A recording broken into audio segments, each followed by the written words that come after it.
we are talking about high performance here.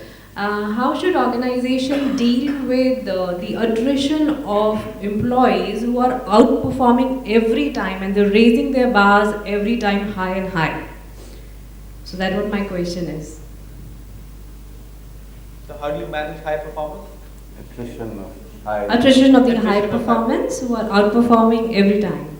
Proper and timely recognition of their services and giving them always, the whatever is possible for you, not necessarily cash incentive, promotion or transfer, how they can keep themselves happy in whatever position they are.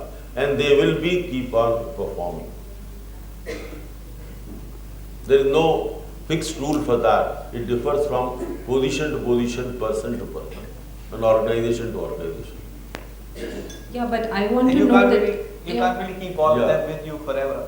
The fact is, Yeah. if there are high performers Yes. and they don't fit into the scheme of things that you have to offer, they will eventually move Yes, out. move out. And large companies today lose talent for startups, then another large competition company. So can we do all of that together is going to be a challenging task. I'm not sure there's a fixed answer for that. But I want to end this on time so that we're already out shooting this. But one last question. And when I interact with CEOs, most of them have very high expectations from HR, and these are dramatically different when we look ahead in the future. So newer competencies like social media, technology, analytics is where we are really looking at HR's expectations. So I want your 2-3 quick points to end this. And interestingly, someone said this, that in today's context, the CEO or the promoters or the business owners are the Akbar, and the HR is supposed to be the Birbal. So the problems the Akbar is not able to solve is given to Birbal to solve, which is the CHRO. So what are those 2-3 key competencies which are beyond the normal, which you would expect from an HR or a CHRO or an HR team for the future? Maybe 1 or 2 key competencies which are absolutely something new that you expect. So I would, maybe let me start. I would say that creating a learning mindset in the company is probably something which is absolutely vital. And HR can do that, or at least be at the forefront of achieving that.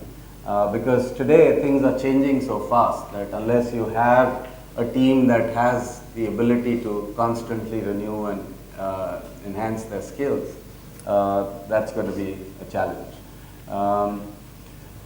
So that would be, according to me, one aspect. The other aspect that I notice as a business person now in HR solutions is that 2 functions that have changed the most dramatically, according to me, are marketing and HR.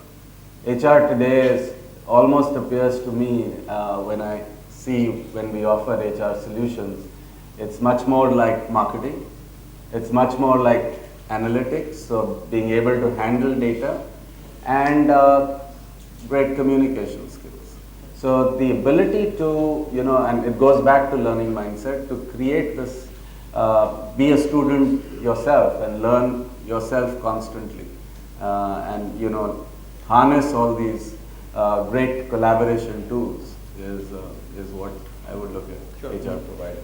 And let me explain what I mean by that, right? So, what you find in many companies is that you have very strong policies, procedures, HR manuals, what you can do, what you cannot do.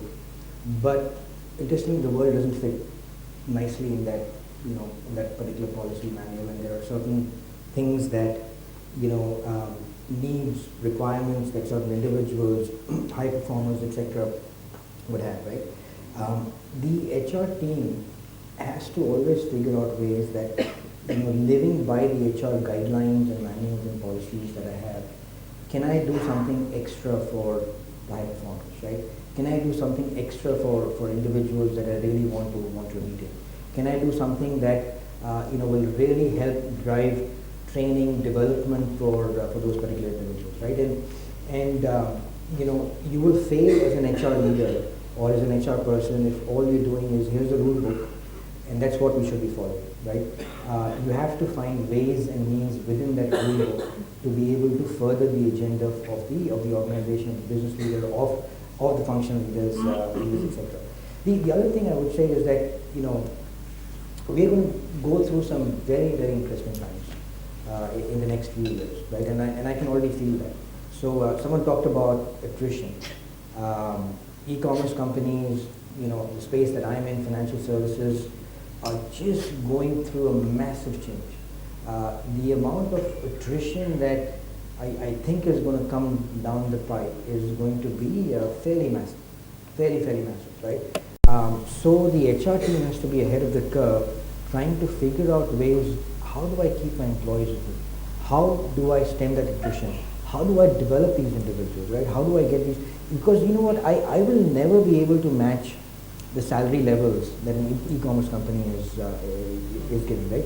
So what are the different ways that I can try and keep my individuals, my stronger individuals back, right? So I think there are some very interesting times coming where HR's importance is even going to be many-fold as compared to where we are right now to really help drive the organization forward. HR has not to work in silos and isolation, which often happen. You know, they should not feel that we are more important. HR has to integrate, coordinate lovingly, respecting each other's wings, that they are equally or good contributor in the growth of the organization. They have to, along with them, identify the talent and groom the talent together.